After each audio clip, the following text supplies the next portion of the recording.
Yang pertama, buka Quran surah ketiga, ayat 133 sampai 134.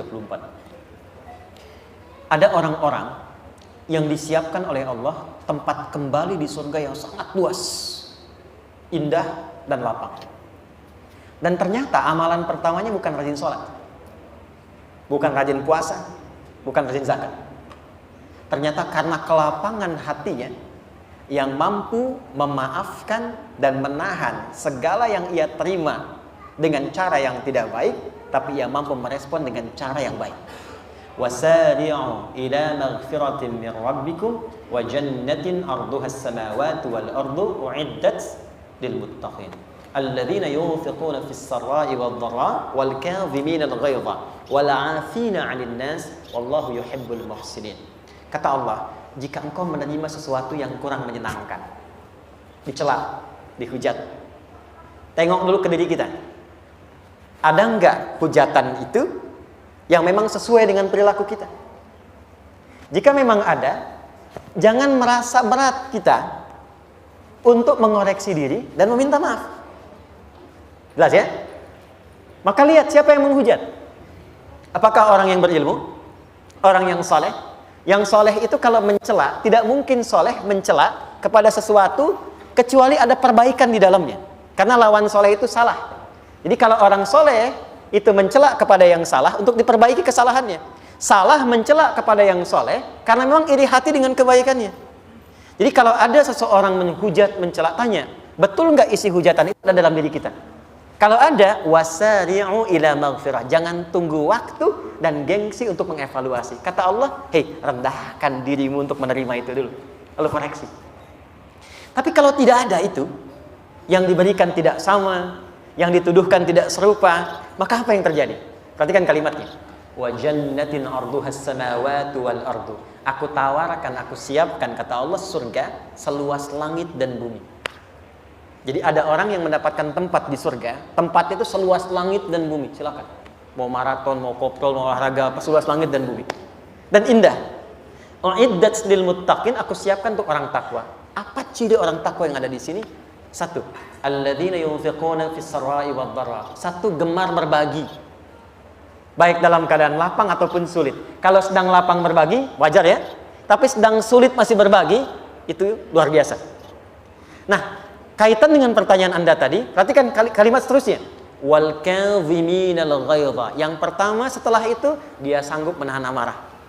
Maka kalau ada yang mencela, menghujat dan isi celaannya nggak sesuai dengan keadaan kita, jangan marah dulu, kata Allah. Tahan dulu. Ya. Mungkin dia itu mencela, boleh jadi dengan maksud tertentu yang belum bisa kita baca. Mungkin ada keperluan yang belum terpenuhi, dia mencela. Mungkin ada sesuatu persoalan yang ingin dia ungkapkan, dia tidak menemukan jalan, dia harus mencela. Tadi saya ada pertanyaan di IG, saya lihat, saya belum jawab beberapa, buka tanya jawab. Ustadz, apa hukumnya berbagi tanpa tersenyum?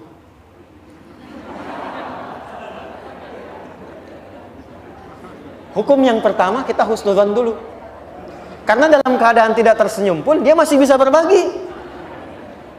Ada orang yang udah nggak bisa senyum, nggak bisa bagi gitu kan. Yang kedua, boleh jadi dia memang sedang punya persoalan yang sedang dia pikirkan, sehingga koneksinya tidak nyambung dengan kegiatan yang sedang dia lakukan. Dia berpikir di dimensi lain, tapi mengerjakan perbuatan di masa kini, sehingga dia menyampaikan sesuatu, pikirannya di tempat lain. Yang paling ideal memang kan tersenyum gitu kan, ya. Dan bahkan tersenyum tidak memberi lebih bagus daripada memberi tapi tidak dengan cara yang baik. Tapi kalau dipotong sampai ini kalimatnya kan jadi salah. Karena kita tidak tahu apa yang sedang dirasakan orang itu ketika dia sedang memberikan satu respon tertentu. Maka yang pertama dilakukan, jangan buru-buru untuk menyimpulkan. Jangan menghukumi dulu. Ya, saya nggak seperti yang kamu sebutkan, Bang, gitu kan? Ya kalau tidak seperti dan tidak merasa, kenapa harus membalas, gitu kan? Tahan dulu, kata Allah. Selanjutnya, wala afina 'anin nas. Maafkan dulu. Boleh jadi dia berbuat karena motivasi yang belum kita ketahui. Setelah itu, kalau dianggap penting untuk diklarifikasi, tanyakan. Saya minta maaf kalau memang, nah ini masuknya harus seperti itu. Jadi ada orang-orang, mohon maaf, yang memang tidak menerima klarifikasi, maunya kita salah. Ya.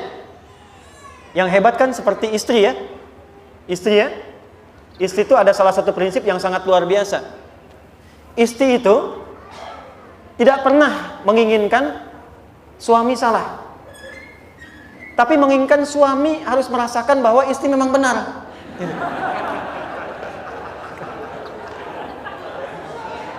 Kadang terjadi demikian. Nanti ya saya balas dengan yang lain. Masuk dulu sini. Jadi yang pertama, kalau memang itu dianggap penting untuk ditanyakan, masuk tapi dengan jalan yang lembut. Masuknya bagaimana? Ada orang keras yang tidak menginginkan apapun dari kita kecuali maaf. Maka datang dengan mengatakan, saya mohon maaf. Kalau selama ini memang ada tindakan, sesuatu yang kurang tepat, kurang baik, saya tidak akan mencari argumentasi untuk membela. Tolong maafkan saya. Dan mohon izin dari apa yang tadi kamu sebutkan, kira-kira bisa ditunjukkan supaya saya bisa koreksi. Biasanya kalau sudah seperti itu ada dua tingkat. Kalau orang masih kekeh, di situ dia akan mulai menurun. Ya udah, sudah nggak apa-apa, aku maafkan. Tapi di belakang dia berpikir. Dan itu sudah menurunkan tensi untuk memperbaiki diri. Tapi kalau dia ingin berubah menjadi baik, maka dia akan menerangkan dengan sesungguhnya. Saya juga minta maaf. Sebetulnya saya nggak suka kamu kemarin begini. Ya udah, saya katakan aja begini, dan begini. Maka didapatkanlah jalan tengah untuk itu semua. Tapi ambil tawaran Allah, karena tawaran manusia belum tentu memenuhi apa yang kita harapkan. Kata Allah, kalau ada orang mencela, kalau ada orang menghujat tidak seperti yang digambarkan, tahan amarah, jangan marah dulu. Kedua, maafkan. Lapangkan hati. Kalau dipandang patut diklarifikasi, datang, turunkan diri kita. Kalau perlu minta maaf, minta bimbingan, minta petunjuknya, dan tunjukkan di balik yang disoal itu supaya diperbaiki.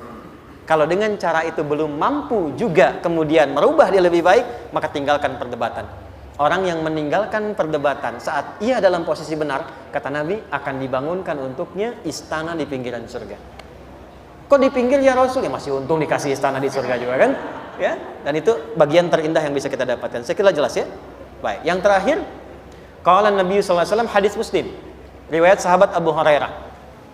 Orang yang dicela dan dia sabar menerima itu, apalagi tidak sesuai dengan apa yang disebutkan, maka secara otomatis pahala yang mencela itu akan ditransfer kepada yang dicela, dan keburukan yang dicela itu akan dibawa kepada orang yang mencela. Ya, apa kalimat hadisnya? Atadrunal muflis, tahukah kalian orang yang bangkrut? Qalu ya Rasulullah, al-muflisu fina ma la dirham lahu wa la mata'. Ya Rasulullah, menurut kami orang bangkrut yang tidak punya uang sesen pun, tidak punya aset sedikit pun. Kata Nabi, bukan. Al-muflisu min ummati, tolong fokus. Kata Nabi, orang bangkrut di hari kiamat dari umatku, bukan umatnya Musa, bukan Isa. Tapi ada orang mengaku umat Nabi Muhammad dan bangkrut di akhirat. Bangkrutnya kenapa? Maaf ya, ya'ti yaumal qiyamati bi sholatin. Ternyata rajin salat tuh. Wasyamin, rajin. Awas, hati-hati, ini terjadi nih. Wa ya'ti qad syatama hadza, cuman sayang, suka mencela orang lain. Jadi akan ditemukan orang kelihatan rajin salat, cuma senang mencela. Wa qadzafa hadza, menuduh. Wa daraba hadza, suka berselisih. Ikut pengajian tapi sering menyoal, sering berselisih. Maaf, wa safaka dama hadza, teriak Allahu Akbar, tapi maaf sekali menghancurkan orang lain. Menumpahkan darah. Tembak orang, bom orang, bunuh orang, dan mengucapkan kalimat takbir, mengucapkan kalimat-kalimat thayyibah, tapi menumpahkan darah. Terjadi nggak sekarang? Saya waktu ada kejadian bom di Jalan Tamrin, saya di Lampung itu. Pertanyaan pertama jamaah, Ustadz, apakah bom di Jalan Tamrin itu termasuk jihad fisabilillah? Saya bilang, Pak, sependek pengetahuan saya, jihad fisabilillah itu jihad di jalan Allah, bukan di Jalan Tamrin. Oh, kita terangkan kaidahnya itu pelan-pelan. Tapi itu terjadi. Nah, kalau itu kejadian, perhatikan rumusnya. Tu'khadhu hadza min hasanati wa hadza min hasanati. Kalau ada orang sholat, setelah itu mencela orang lain, maka pahala sholatnya dipindahkan kepada orang yang dicela itu. Makanya sabar itu, sabar bukan kalah. Ketika kita sabar dan memaafkan, urusan kita dengan orang itu akan diselesaikan. Tapi urusan dia dengan Allah belum selesai. Dan ketika diselesaikan, kita tidak akan kepikiran lagi tentang persoalan dengan orang itu. Jadi kalau kita sudah memaafkan dan menahan diri, nanti akan dilupakan oleh Allah, nggak ingat lagi masalah itu. Kita bisa move on mengerjakan yang lain. Tapi dia akan selalu ingat kita.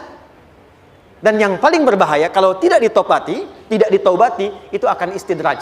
Terus mencari kesalahan, sampai bahkan tidak pernah merasa bosan. Itu yang bahaya. Jelas ya? Baik, saya kira itu ya.